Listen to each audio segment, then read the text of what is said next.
같이 인사합니다. 사랑하고 축복합니다. 또 한 번 고백하지요. 구원받은 우리는 영원히 행복한 사람입니다. 주소택 목사님이 쓴 엄마 가지마라는 책이 있습니다. 거기에 나오는 내용 가운데 하나가 30대 남자 집사님의 간증입니다. 내용은 이렇습니다. 내가 어렸을 때 아버지는 결핵으로 병상에 있었고 생활 능력이 없어 집안은 어머니가 꾸려 가셨다. 병상에서 나온 아버지, 어머니가 번 돈으로 화투를 해 어머니는 계속 화투 치면 집을 나가겠다 선언하셨다. 어느 날 아버지가 밤새워 화태 추고 오자 어머님 드디어 짐을 싸 집을 나가셨다. 나는 이불 속에서 울다가 다른 동네로 가려면 배 타고 건너는 나루터가 생각나 쏜살같이 달려가니 어머니는 배 뛰어 노를 젓고 계셨다.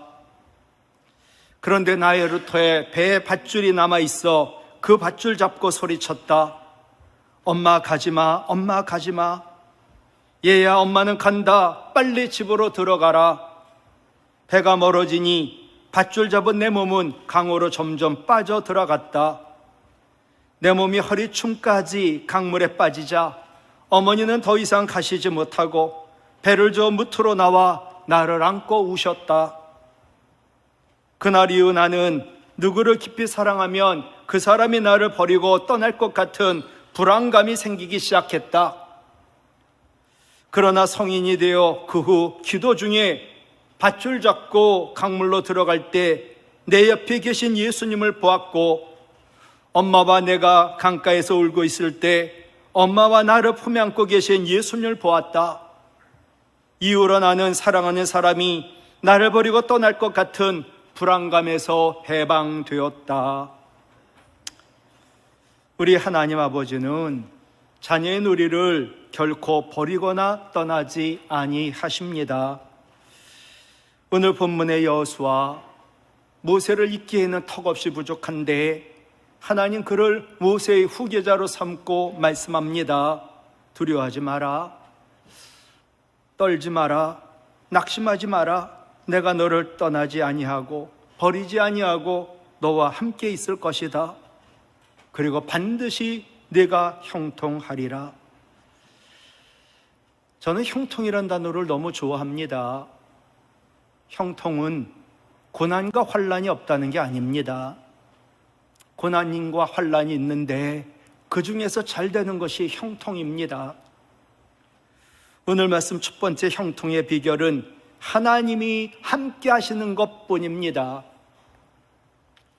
여호수아가 모세를 이어 새 지도자로 부름을 받았습니다. 그러나 지도자를 부름받기 전에 많은 환난을 그는 겪고 극복해야만 했습니다. 훈련이었죠. 40년 전 가나안을 정탐한 후 가나안 정복에 대한 긍정적인 보고를 여호수아 갈렙이 합니다. 그러나 나머지 10명의 정탐꾼들 부정적인 보고를 합니다. 그런데 부정적인 게 긍정적인 걸 이겨가지고 백성들이 부정적인 보고를 한 10명의 정탐꾼의 보고에 동조하여 여호수아를 돌로 쳐 죽이려고 합니다. 하나님 편에 섰던 하나님 사람인데 죽을 뻔하는 큰 환난을 겪습니다. 물론 백성들은 하나님 징계로 광야에서 40년 훈련받다가 죽습니다. 그러나 하나님의 사람인 여호수아는 살아남아 이스라엘 지도자로 지금 세움을 받고 있습니다. 이것이 무엇을 의미할까? 하나님 사람에게도 환난과 고난이 있지만 결코 실패는 없다라는 것을 가르쳐 줍니다. 오늘 본문 5절에서 여호수아와 하나님이 약속했지요. 같이 읽을까요? 내가 모세와 함께 있었던 것 같이 너와 함께 있을 것임이니라. 내가 너를 떠나지 아니하며 버리지 아니하리라. 아멘. 우리 하나님은 택하신 하나님 백성을 결코 버리지 않습니다. 왜? 하나님의 이름을 위해서라도. 사무엘상 12장 22절 여호와께서는 같이 읽을까요? 그의 크신 이름을 위해서라도, 하나님 이름을 위해서라도 자기 백성을 버리지 아니할 것이요. 아멘. 하나님이 나를 택했어요. 내가 하나님 백성이에요. 하나님이 그런데 나를 버리셨어요. 하나님 이름에 먹칠하는 거지요. 그러므로 믿는 우리 하나님 백성인 우리는 어떤 환난을 만나도 좌절하거나 낙심하지 말고 우리가 그 하나님 떠나지 말아야 합니다. 하나님 모세에게 약속했습니다. 출애굽기 3장 12절 같이 읽을지요?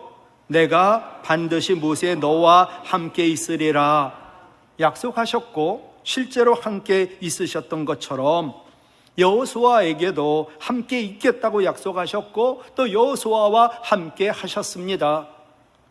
우리와도 우리 주님이 약속하셔요. 마태복음 28장 20절 하반절 같이 읽어요. 외우지요. 시작. 내가 세상 끝날까지 너희와 항상 함께 있으리라. 아멘. 우리 주님 하늘나라 올라가시면서 마지막 하신 약속이 뭐예요? 내가 너희와 항상 함께. 하나님이 우리와 함께 하시면 그걸 믿는 사람은 반드시 형통한 자가 됩니다. 창세기 39장 2절에서 그 요셉에 대한 이야기지요. 같이 읽어요. 여호와께서 요셉과 함께 하심으로 그가 형통한 자가 되어. 아멘. 하나님이 함께 하세요. 근데 그것을 믿느냐 믿지 않느냐. 근데 믿음은 행함이거든요. 하나님 나와 함께 하심을 믿어요. 그렇다면 우리는 행함이 다를 거예요. 딱 봐서 저 사람 모든 하나님 백성 하나님 함께 하시는데 저 사람은 정말 믿음이 있어. 그렇게 행동하고 있더라고요. 그러나 저 사람은 함께 하시는데 믿지 않아. 그러니까 다른 행동을 하더라고요. 그럼 하나님이 함께 하시는 삶은 어떤 삶일까? 내가 하나님이 함께 하심을 믿지요. 그럼 믿음은 행함으로 삶으로 나타나거든요. 첫 번째 하나님이 함께 하심을 믿는 사람의 삶은 하나님 임재 가운데 사는 거예요. 하나님 계세요. 하나님 임재 가운데, 영이신 하나님 임재 가운데 난 살아요. 요셉은 형들의 미움을 받아 노예로 팔려가 하나님 섭리 가운데 바로의 12대장 보디발의 집으로 갑니다. 그런데 아까 읽었던 2절 창세기 39장 2절 말씀처럼 여호와께서 요셉과 함께 하심으로 그가 형통한 자가 되어 그의 주인 애굽 사람의 집에 있었다. 그런데 이것을 누가 봤냐? 주인이 봤어요. 이어지는 3절 같이 읽어요. 그의 주인이 여호와께서 요셉과 함께 하심을 보며 또 여호와께서 요셉의 범사에 형통하게 하심을 보았더라. 아멘. 요셉이 하나님이 함께 하심을 믿으니까 그의 믿음이 행함으로 나타나니까 와서도 종살이 하면서도 하나님을 의식하고 하나님 임재 가운데 겁도 먹지 않고 두려워하지도 않고 평안과 기쁨 가운데 맡겨진 일을 최선을 다하더라고요. 요셉의 손으로 되는 일마다 잘 되니까 결국 신임 얻은 요셉 가정 총무가 됩니다. 그런데 안주인이 유혹을 합니다. 거절했죠. 왜? 하나님 임재 가운데 있으니 나는 죄를 못 짓습니다. 거절했어요. 그랬더니 억울하게 감옥에 갇힙니다. 감옥에 갇혀서도 창세기 39장 21절 같이 읽어요. 여호와께서 요셉과 함께 하시고 요셉에게 인자 하나님의 사랑을 더하여 주시고 간수장에게 은혜를 받게 하셨다. 감옥에서도 하나님이 함께 하시거든요. 감옥에도 하나님 계시니까. 그런데 요셉은 감옥에도 내가 억울하게 들어갔지만 하나님 나와 함께 하시고 하나님 계신 거예요. 그의 행동을 보면 그의 믿음을 알지요. 감옥에서도 하나님 임재 가운데 창세기 39장 23절 간수장은 그의 손에 맡긴 것을 무엇이든지 살펴보지 않았다. 하나님 임재 가운데 사는 자니까. 이는 같이 읽지요. 여호와께서 요셉과 함께 하심이라. 여호와께서 요셉을 범사에 형통하게 하셨더라. 아멘. 요셉은 종살이 감옥살이 그 많은 환난이 있었지만 전능하신 하나님이 함께해 주심으로 환난 가운데 더 잘되는 형통한 자, 꿈이 이루어지는 꿈쟁이가 되었지요. 여러분, 형통이라는 것은 하나님 임재 가운데 사는 사람이 받게 되는 복이지요. 하나님 함께 하세요, 우리 모두와. 근데 내가 하나님의 함께 하심을 믿고 그 믿음으로 행할 때 반드시 하나님은 형통케 하시는 거지요. 스데반이 순교하며 설교합니다. 사도행전 7장 9절로 10절. 여러 조상이, 이게 요셉의 형들이에요. 형들이 요셉을 시기하여 애굽에 팔았더니 그 하나님이 요셉과 함께 계셨다. 그래서 그 모든 환난 가운데 건져내사, 요셉이 당한 게 환난, 모든 환난 가운데 요셉을 건져내사 애굽 왕 바로 앞에서 은총과 지혜를 주심에 꿈도 해몽하고, 그래서 바로 왕이 그를 애굽과 자기 온 집의 통치자로 애굽의 총리로 세웠다. 요셉이 모든 환난에서 건짐받고 애굽의 통치자로 형통한 자로 된 것은 함께 하시는 하나님 임재 가운데 살았기 때문입니다. 하나님 함께 하심을 믿지요. 그 믿음은 어떤 삶으로 나타날까? 두 번째예요. 하나님 살아계시고 나는 그 앞에서 있으니까 하나님 앞에서 사는 성결하고 신실한 삶이에요. 늘 성결하지요. 입도, 마음도, 생각도, 행동도 늘 성결하지요. 그리고 늘 신실하지요. 우리 하나님 우리와 함께 하세요. 반드시 형통케 해줄 거예요. 그런데 내가 믿음이 없어, 하나님 임재 앞에서 살지 않으면, 행동하지 않으면 아무 소용이 없어요. 물론 요셉 위대합니다. 그러나 위대한 분은 하나님이십니다. 그렇지만 요셉도 하나님 임재 가운데 하나님 함께 하심을 믿고 늘 하나님 앞에서 두렵고 떨리도록 성결하고 신실하게 살았습니다. 그것을 우리는 잊지 말아야 합니다. 요셉처럼 살아야지요. 그것이 형통의 비결이니까. 하나님이 함께 하심을 믿은 요셉, 늘 하나님 시선 의식하며 삽니다. 그러니 아무도 없습니다. 주인의 아내가 나를 유혹합니다. 아무도 못 봅니다. 그럴 때 그는 창세기 39장 9절에 같이 읽어요. 내가 어찌 이 큰 악을 행하여 하나님께 죄를 지으리까? 거절합니다. 하나님께라는 말은 하나님 앞에서, 저 하나님 임재하고 계시고 내가 하나님 앞에 사는데 내가 어떻게 이 죄 유혹 넘어가냐고 코람되어 하나님 준존에서 사는 거지요. 말뿐이 아니라 행동으로, 삶으로 나타나는 거지요. 요셉은 함께 하시는 하나님을 의식하는 신전의식을 가지고 살았습니다. 그러니 억울하게 종살이하지만 하나님 보내셨다. 맡겨진 일에 최선을 다합니다. 억울하게 감옥 갔지만 하나님 감옥에 보내셨다. 최선을 다합니다. 죄의 유혹을 물리칩니다.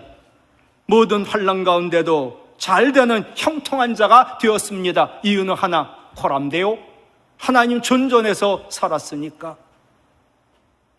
요셉은 하나님의 함께 하심을 믿고 하나님 앞에서 성결하고 신실한 삶을 살았습니다. 누가 보든 안 보든 상관없습니다. 그의 삶은 늘 똑같았습니다. 하나님 함께 하시는 하나님의 임재와 하나님의 시선을 의식하는 사람은 굳이 사람들의 시선을 의식할 필요가 없습니다. 여러분, 환난이 있습니까? 죄의 유혹이 있습니까? 그 가운데 잘 되기를, 형통하기를 원하십니까? 하나님 나와 함께 하심을 믿고 하나님 임재 가운데 사시되 하나님 존전에서 성실하고 신실한 삶 사시기를 원합니다. 반드시 환난과 죄의 유혹을 이기고 형통한 자가 되어 요셉처럼 많은 생명을 구하게 될 줄로 믿습니다. 두 번째로 형통의 비결은 말씀 묵상하고 지켜 행하는 것뿐입니다. 하나님 여호수아가 지도자로 형통할 수 있는 비결을 가르쳐 주셨지요. 우리에게도 이 해법을 가르쳐 줬는데 이대로 못 사는 게 문제지요. 8절 보세요. 이 율법책을 내 입에서 떠나게 하지 말며 주야로 그것을 묵상하며 그 안에 기록된 대로 다 지켜 행하라. 그리하면 내 길이 평탄하게 될 것이요 같이요 내가 형통하리라. 한마디로 하나님 말씀 지켜 행하라는 거예요. 여러분, 모세도요 설교를 했지요. 신명기, 모세 마지막 설교입니다. 신명기 29장 9절에 이스라엘 백성들 모아놓고 이스라엘 백성들, 너희는 이 언약의 말씀을, 하나님 말씀을 지켜 행해. 그리하면 같이요 너희가 하는 모든 일이 형통하리라. 하나님 말씀 불변이에요. 여호수아에게도 그랬고요, 모세에게도 그랬고요. 여러분, 위대한 것 다윗도 똑같더라고요. 아까 모세의 마지막 설교가 하나님 말씀 지켜 행해. 그럼 너희가 모든 일 다 형통할 거거든. 다윗을 볼까요? 다윗이 열왕기상 2장 1절에 그가 모든 사람이 가는 길로 가게 됐어요. 이제 죽게 된 거예요. 죽게 됐을 때 그의 아들 솔로몬에게 열왕기상 2장 2절, 아들 너는 힘써 대장부가 되라. 대장부 되래요. 대장부인데. 그러면서 하시는 말씀이 이어지는 열왕기상 2장 3절이에요. 네 하나님 여호와의 명령을 지켜 그 길로 행해. 그 법률, 계명, 율례, 증거, 이게 말씀이거든요. 모세의 율법에 기록된 대로 지켜, 말씀 지켜 행해. 그리하면, 마지막 유언이거든요. 시작. 내가 무엇을 하든지 어디로 가든지 형통할지라. 아멘. 다 똑같죠, 그죠? 아니에요? 모세에게도, 여호수아에게도, 다윗에게도 다 똑같더라고요. 아들아, 하나님 말씀 지켜 행하는, 다른 데 힘쓰는, 다른 데 싸우고 힘 자랑하지 말고 하나님 말씀 지켜 행하는데 힘써 대장부 되라. 여러분, 진짜 대장부, 여자도 대장부 될 수 있죠. 남자들 아시죠? 진짜 대장부가 뭐가 대장부예요? 목숨 걸고 의리 지키고 하나님 말씀 지켜 행하는 사람이 진짜 대장부지요. 그리하면 내가 무엇을 하든지 어디로 가든지 형통할지라. 내 아들놈 솔로몬이 이렇게 안 했어요. 또 그의 아들 르호보암 또 그렇게 안 했어요. 그때 나라가 두 쪽이 나는 거지요. 이어집니다. 열왕기상 2장 4절에 하나님 말씀 지켜 행하면 왕위에 오를 사람이 끊어지지 않아. 그리고 네가 영원히 잘되고 형통할 거야. 이것이 인생의 마지막에 다윗이 아들 솔로몬에게 가르쳐준 말씀, 진리고 그게 유언이었어요. 한마디로 말씀 지켜 행하는 사람이 복 있는 사람이야. 복 있는 사람은 돈 많고 장수하고 집에 몇 채나 있고 자식 많고 그게 복 있는 사람이 아니야. 복 있는 사람은 하나님 말씀 잘 지켜 행하는 사람이야. 여러분, 시편 1편도 그렇잖아요. 복 있는 사람으로 시작하거든요. 그러니까 시편이 무엇을 말하는 줄 알아요? 어렵고 힘들어도 복 있는 사람 돼. 그러면 모든 게 형통할 거야. 그게 시편의 주제예요. 여러분, 복 있는 사람은요, 어떤 삶을 사느냐로 결정이 되거든요. 돈 많은 거로 결정되는 게 아니에요. 복 있는 사람은 악인들의 꾀를 따르지 않고 죄인들의 길에 서지 않고 오만한 자들의 자리에 앉지 않고 오직 말씀을 사랑하고 주야로 묵상하고 행하는 사람, 이게 바로 복 있는 사람이거든요. 그럴 때 우리가 그토록 원하는, 우리가 알고 있는 복이 보너스처럼 우리에게 주어지는 거예요. 여러분, 매일같이 보내드리는 하나님 말씀을 정말 묵상하고 있나요? 하나님 사람을 예정하셨어요. 칼빈이 그거 외에는 신학적으로 해석이 안 되는 거예요. 똑같은 말씀이 선포가 되고 똑같은 말씀을 나누어주고 똑같이 신앙생활 하는데 다 달라요. 누구는 잘 되고 누구는 교회를 떠나고 누구는 신앙을 잃어버리고. 어떻게 해석해요? 예정밖에 없다. 여러분, 예정된 사람인가요? 정말 하나님 말씀을 묵상하고 신앙이 잘하고 있나요? 하나님 말씀대로 살고 있나요? 하나님 말씀 깊이 묵상하면 나를 사랑한다는 하나님 음성이 들려요. 나는 할 수 없어 라는 패배의식이 사라져요. 믿음 없는 나에게 하나님 임재의식을 갖게 돼요. 내 믿음이 생기고 내 믿음이 자라요. 어떻게 하면? 하나님 말씀 깊이 묵상하며.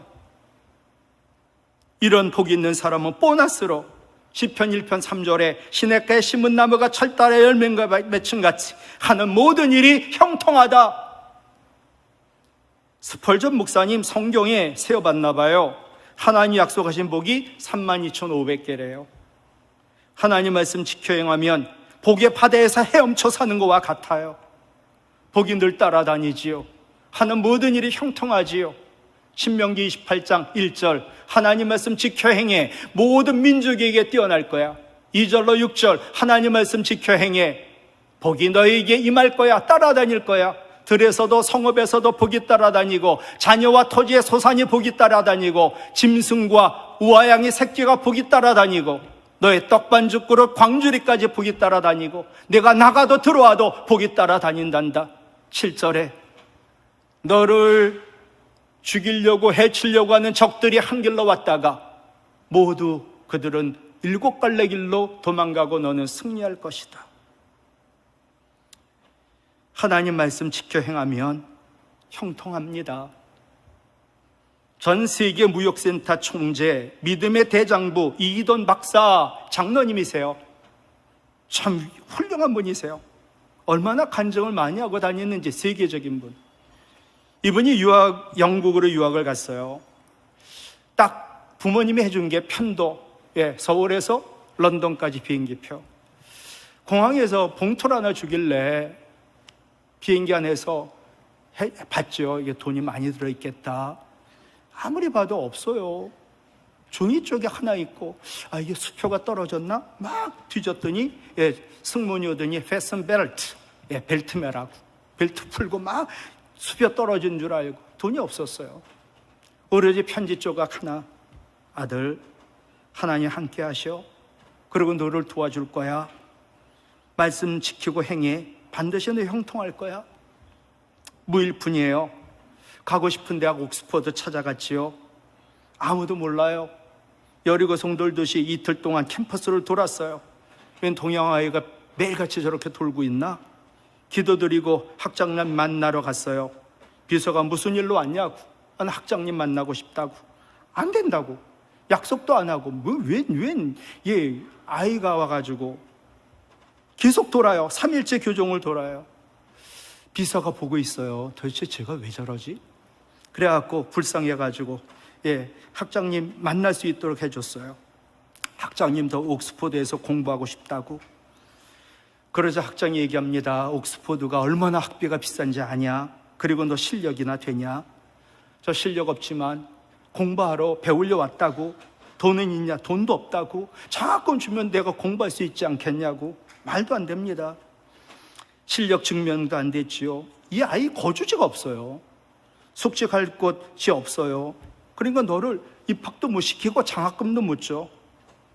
그러자 그럼 제가 숙식할 것 보장이 되면 입학시켜주고 장학금 주겠냐고. 말이 안 되니까. 그럼 내일까지 숙식할 곳에 증명서 가져오면 입학도 장학금도 주겠다고. 안 될 게 뻔하니까. 런던에 옥스퍼드에 아는 사람 없습니다. 무작정 비 맞고 걷고 있는데 한 사람이 헬로우 하며 종이 조각을 내미는 거예요. 보니까 전도지예요. 한자로 써 있어요. 예수 천당. 읽을 줄 알았죠. 그래서 그 영어로 Jesus Paradise라고 읽었어요. 그때 주둔 사람이 깜짝 놀라가지고 당신 한자 중국말을 읽을 줄 아냐고.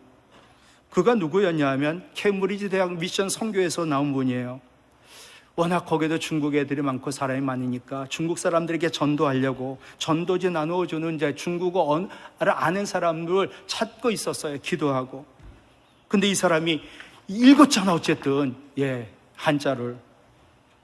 제안을 합니다. 우리 선교회에서 당신 숙식을 제공해 줄 테니까 중국인들에게 전도지 나눠줄 수 있냐고. 나 중국인도 아니고 중국말도 모른다고. 근데 읽지 않았냐. 읽기만 해도 괜찮다고. 그래서 세상의 기적이죠.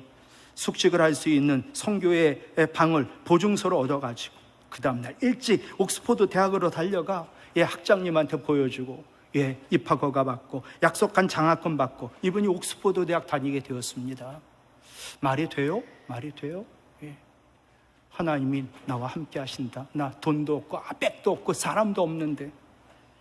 그리고 몇 년이 지나서 이 학교를 세운 그 가문의 높은 귀족이 돌아가시면서 많은 비용을 지불하고 옥스퍼드 대학을 위해서 세워달라고 운영위원회가 열렸어요. 옥스퍼드가 전 세계로 나가야 되니까 참신한 인물을 교수로 이 많은 돈을 들이니 종신교수로 영입하라고. 아무리 찾아도 못 찾았어요. 그때 이분을 가르쳤던 노 교수가 말합니다. 전에 내가 가르쳤던 한국 학생이 있는데 지금 이상한데 그가 훌륭하게 돼가지고 세계무역센터 총재로 있댄다. 그 사람이 어떨까 추천을 했지요. 그랬더니 옥스퍼드 대학에서 학장과 대표단이 이 사람 만나러 미국까지 옵니다. 그래서 장로님은 옥스퍼드 대학 종신교수로 임명이 됩니다. 종신교수는 여왕이 임명한답니다. 그래서 수락 연설을 하라고. 수락 연설을 할 때 종교적인 얘기를 하면 안 됩니다. 근데 이분이 이렇게 했어요. 장로님이 이 학교가 진리와 베리탁슬 해갖고 우리 제가 다니던 대학에도 이 단어가 써 있거든요. 진리와 자유를 탐구하는 목적으로 옥스퍼드가 세워진 줄 압니다. 제가 확실히 아는 거 하나, 진리를 모르는 사람은 진리를 가르칠 수 없다는 것입니다. 제가 확신하게 돼 진리는 오직 예수 그리스도 뿐이십니다. 제가 실력으로 옥스퍼드 대학에 들어온 것도 아니고 실력으로 옥스퍼드 종신교수가 된 것도 아닙니다. 하나님이 주님의 영광을 위하여 이 놀라운 일을 모두 행하신 겁니다. 부디 여러분도 저와 같은 은혜가 있기를 간절히 바랍니다. 이분의 간증이지요. 하나님 함께 하시며 우리를 도우시니까 진리인 주님의 말씀을 지켜 행하면 환난 중에도 결국 형통하게 됩니다. 말씀을 마칠게요. 인구 70억이 모두 하나님 말씀 지켜 행하면 하나님 다 복을 줘야 되니까 복 주시는 우리 하나님 당황할까요? 어떤 아이한테 아버지가 대학생한테 공부 좀 해. 네가 1등하면 네가 좋아하는 차인들 못 사주겠니? 라고 한번 그냥 농담 삼아 얘기했어요. 근데 아빠의 말을 이 대학생 아들이 그대로 믿고 그날부터 밤새워 책을 파고들어요. 그럼 누가 부담을 느끼기 시작할까요? 아들일까요? 아빠일까요? 아빠가 이제 당황하는 거예요. 저놈 봐라. 이러다 진짜 저놈 좋아하는 몇 천만 원짜리 차를 사줘야 되는 게 아닌가? 융자를 받아서. 그러나 우리 하나님 아버지는 우리가 하나님 말씀 지켜 행한다고 모두가 당황하지 않아요. 만복의 근원이니까. 그것만이에요. 우리가 하는 모든 일을 형통하게 해주시기까지 하지요. 말씀을 마칠게요. 형통의 비결은 오직 하나님 함께 하시는 것뿐이고 형통의 비결은 하나님 말씀 묵상하여 지키고 행하는 것뿐인 줄로 믿습니다. 이 시간 우리 찬양하길 원해요. 함께 하시는 하나님을 늘 바라보는